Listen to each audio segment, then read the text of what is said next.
Okay, it is video time, everyone, and this is a global video, but first, I have something to say about the JP side, which was that in my previous video about Jaden, I actually made a mistake on the translation when I was in the middle of recording. I got mildly confused and retranslated it wrong, so Odaiba Diver was good enough to actually catch that, so I'm going to give him a shout out. I'm going to do the corrections in an upcoming Jaden video that will probably be up about 24 hours from now. Just going to wait until his entire kit's in the game, and then I'll just do a kind of a bigger video on him. But yeah, thanks to Odaiba for catching that. Second thing we're going to be talking about real quick is an Intervisions advertisement. So my next episode of Intervisions episode 3, will be on June 4th in the Pacific Standard time zone. That'll be being done this weekend. Of course, it'll be uploaded to YouTube later. We're going to have more guests this time. We're going to have some recurring guests. I'm not going to say who it is, but if you watch my videos for the rest of the week, as everything's set in place, I'll announce who's coming and who's going and what we're going to be talking about. But we'll be talking about all three versions of the game, the English version, the Japanese version, and the Chinese version, which is a new addition, but is worth talking about. All right, so now that that is said and done, let's get on with the global stuff. And globalers, really, this is a pretty big week for you guys. And since we're into the 6th month, we got Terra's theme playing. And in all honesty, yeah, this is a very, very important week for some people that I've talked to in chat and in different places. Black Witch Helena, Dark Witch Helena is a pretty highly anticipated character, and for good reason too. I would pretty much consider her to be one of the single best units in the game. Better than a lot of other characters, and I think that overall she's probably just the strongest character in Wotv. I mean, obviously there are some characters that can counter her and will have an advantage against her, but I really do think that overall, if you were to just put her against most units in the game, I think she would come out on top more times than not, and that's my general experience with her. So I want to talk a little bit about advice for this, because you guys got a YouTube video, you're getting some bonus stuff, some bonus rewards. You're going to get logins that are going to give you some Dark Witch Helena shards, which are always really great and really helpful to build these characters. Although, let's be honest, global building is way easier than Japan building, I think, for these characters. But anyway, no slight against global players at all. Really, this is the Helena video. So let's just talk about the obvious thing. Helena, black-robed witch. Man, they made it even more of a mouthful on the global side. Interesting. Alright, so taking a look at this character, you can see the primary effects that she has here. She has lowering dark resistance on her limit burst for 3 turns, and then dealing large damage based on the caster's magic stat. She has Witch's Hex, which lowers spirit and deals damage, and damage. This character is by far an incredibly powerful mage in her primary, and secondary and tertiary jobs as well are no slouch, because you have essentially, just taking a look at it, I mean, you have Spellblade and Arithmetician or Mathematician or whatever it's called on the global side. But point is that they're two very good classes for just dealing out damage. One of these obviously has an up for healing, so taking a look at her TMR, really nicely statted piece of equipment here that is the Black Rose Headdress. You can see the stats on it, but its effect that you can use once for 36 TP reduces damage taken 35% for 3 times to self, and a 25% agility increase for 3 turns. This is, just the best mage TMR. Since spells, a lot of the time I feel like mages usually have ways around. You know, they start with a lot of AP and they can generate AP because they have some good TP abilities as well. This is just a really strongly statted piece of equipment, but for my general overall experiences of this unit, her stats are absolutely incredible. She has just so much different stuff in her kit, from dealing damage to just breaking magic barriers, to absorbing HP, to dealing spirit damage, but also her spirit damage gets upgraded into her EX. She has 100% hit chance ability when you get her up to, you know, job level 25. She is, by all accounts, an absolutely top tier mage. I mean, she can cause confusion. She can cause berserk in if you keep her just on her main part of her kit.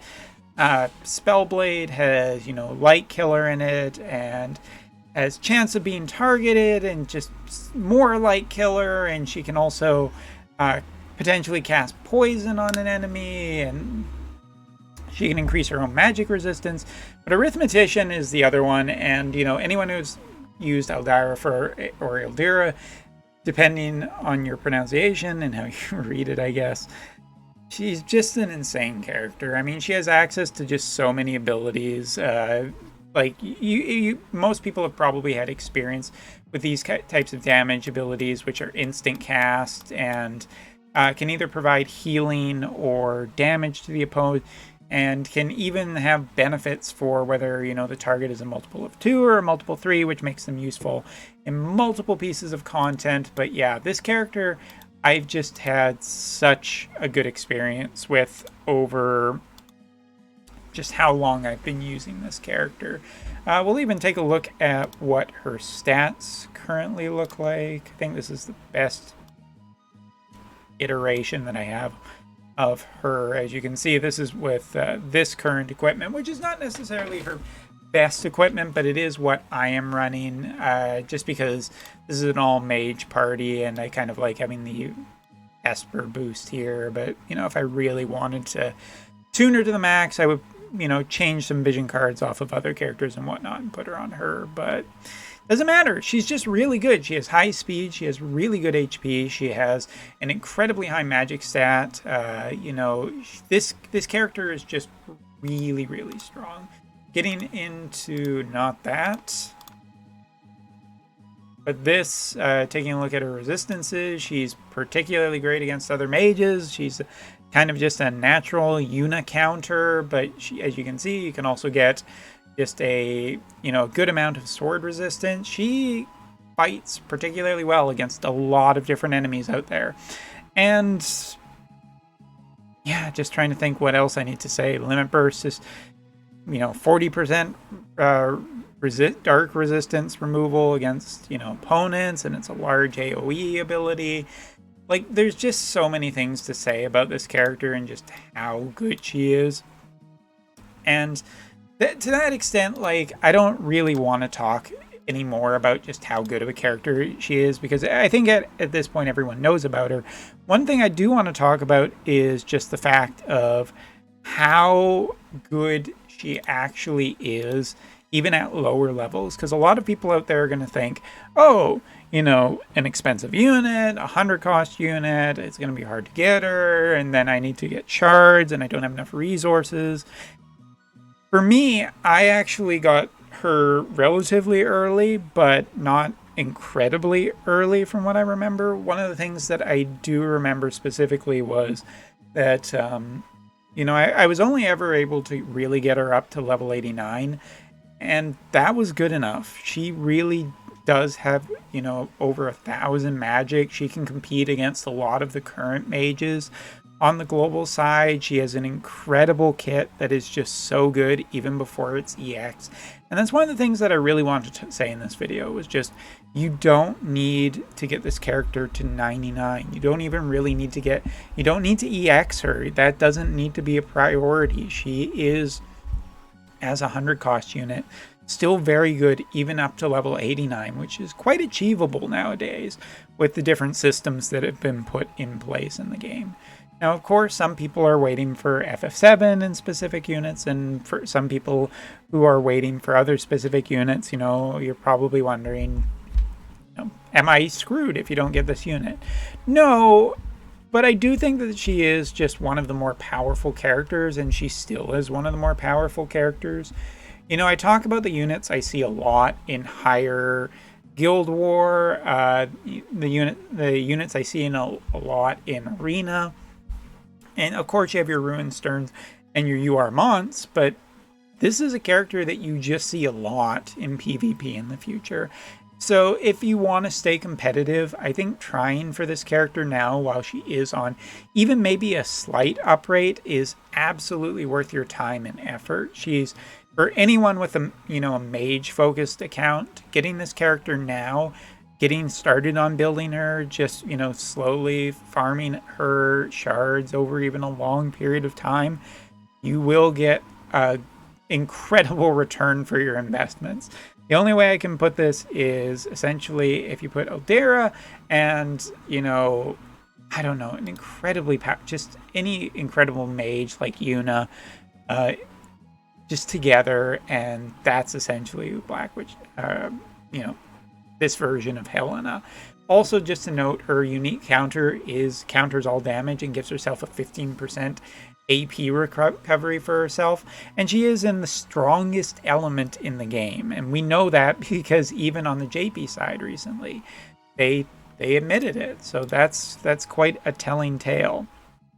But there is one more thing to talk about, which is the Maidens of the Rose, a surprise vision card being added to Global, as well as one other thing that I will not forget to talk about in this video.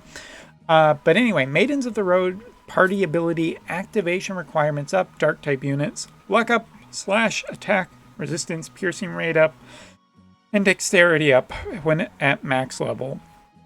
Limited bestowed effect is attack up on dark units, and bestowed effect is light attack resistance up and agility up for specific units, including Venera, Shadow Lynx, and Winter Venera. Alright, so in all honesty, I don't have a barometer for this vision card because it's brand new. It isn't released on Global yet. This is the second one, and I'm starting to wonder if Global is just the place where they're putting vision cards out before JP gets them. This also makes me think that this is next week's vision card for JP players, but I digress. We're not here to talk about that. In all, I mean, this luck up, okay, slash attack resistance piercing is important, you know, given some of the units in the future, and that's kind of what they're selling you on at this point. They're selling you on a problem in Global that I don't even think really exists yet. And dexterity up is just one of the very unexciting status ups that you can potentially get. And this vision card to me just feels so much like, well, what else were we supposed to give Dark? I mean, Dark already has an incredible agility card, an incredible, you know, Dark attack up card, and just so many good stuff, including, you know, the Dwan vision card, that it's just like, I guess this was the last possibility, but in all honesty, Dark doesn't need this. There's plenty of other great vision cards out there, and I feel like this vision card is rather unexciting unless you are specifically a Venera or Shadow Lynx fan. I really don't think that this card is going to be the most incredible, but again, I haven't seen the exact stats on it, so I can't comment on it. It might just be really good for the current time at Global. But considering that Dark is already the strongest element, I don't know why this vision card needs to be here other than a specific character buff. And since we don't get those on the JP side, as a JP side player, I just don't find any of this card exciting, and I don't feel it is necessary. And it doesn't really synergize that amazingly with Dark Witch Helena, you know, other than maybe luck up and some slash attack resistance piercing, which makes her tankier.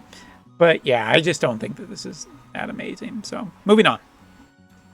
All right, now of course there's one other thing that I need to talk about before we get to the other surprise equipment training quests, the Cypress pile. This is a incredibly good piece of equipment that I will recommend that players get, and I'm actually just going to equip it right here.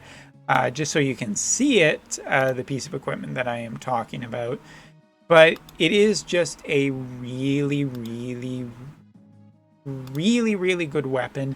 It has just, as you can see, this version, the one that I've built, has pretty nice stats. It has a 25% chance to inflict confusion, but the big thing for getting it to a +5 in terms of awakening, increase magic resistance penetration by 20 for self. This is just an insane one. You need to get, I would say, at least a single copy of this to +5 before the end of the event. Possibly even 2, because it's just a really good one. And I mean, magic resistance penetration is just very strong for almost every mage that can equip this. And, you know, most mages can equip this. So I think this is a really good idea to just get this piece of equipment. It is very strong and very powerful, and you should be farming 1, if not 2 of them. And the interesting thing is that we're also getting, or well, when I say we're, Global is also getting a few other EX jobs early, Venera and Shadowlinks. Shadowlinks is not even out on the JP side yet, so until tonight I won't have any real details about her. Venera, I think, is a pretty darn good EX. You can go check out my review for her EX. I've already talked enough about her. But as to why this is happening, whether this is to counter out early or just really capitalize on people investing on Dark to really drain a lot of EX awakenings for people. I mean, just keep in mind that Duan's EX is probably right around the corner, so you might want to spend very carefully. And that should decide on whether or not you want to do either of these. I don't think Shadowlinks is any kind of a priority, since elemental chaining has been, you know, done by free characters at this point much better. And also, the only other place where I think Shadowlinks is going to do amazingly well is in the selection quest, and that's about 3-ish months off for globalers, so I don't think that's a consideration at all. It's a little okay, but everyone definitely do the Black Robed Witch training quests. They just give a really good amount of resources, not only for Black Witch Helena, but just for all Dark units in general. So you should be doing that every day, all of them, for as you know, as your power level dictates. But anyway, that's basically like everything I really wanted to talk about in this video.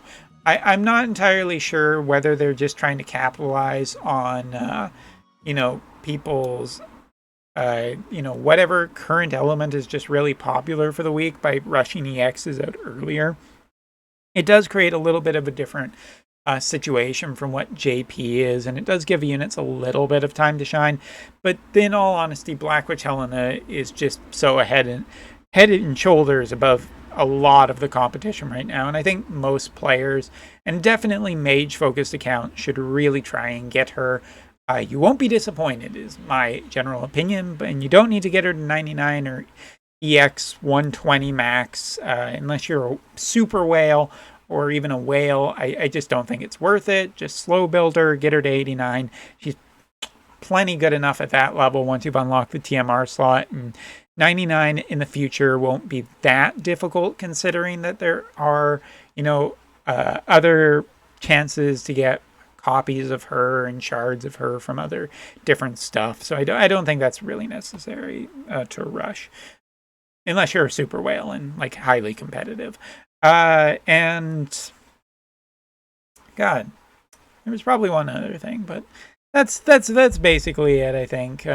So yeah, they'll talk, and you know, just remember. Oh yeah, I remember the one last thing. Be very careful how you spend your resources, because likely summer units are coming very quickly to globalers, and probably with EXs at the same time that the JP side gets EXs. So Summer Ketone, maybe Summer Lilith, probably.